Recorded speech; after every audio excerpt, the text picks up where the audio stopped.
سلامونه او احترامات مو منئ، ښه راغلاست. دا هم د نن ورځې مهم خبرونه. غزني کې د مان چاودنې له امله 7 تنه عسکر وژل شوي دي. د امریکا ولسمشر ټرمپ وایي له افغانستان نه د خپلو ځواکونو ایستلو سره به په دغه هیواد کې جګړه ختمه کړي. کابل کې نامعلومه کسانو د استقلال روغتون په ډاکټرانو د چړو برید کړی دی.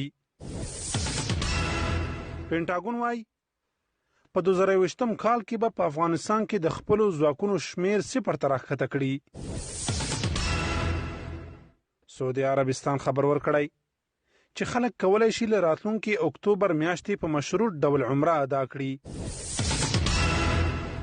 د اسرائیل او سودان اړیکو عادي کولو په موخه امریکایي، اماراتي او سوداني چارواکو غونډه کړې. د امریکا دفاع وزارت یو ځل بیا ویلي چې د روسیې له لوري طالبانو ته د انعام ورکولو په اړه شواهد نه دي موندلي.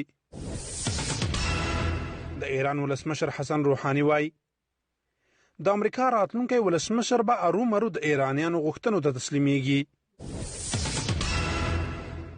د اسلامي نړۍ ستر عالم او لیکوال علامه نورالدین عطر د 83 کلونو په عمر د سوریې په حلب ښار کې وفات شو. د فرانسې په ایفل برج کې د چاودیدونکو توکو د شتون له راپور وروسته دغه ودانۍ تړل شوې ده. د خبرونو پای.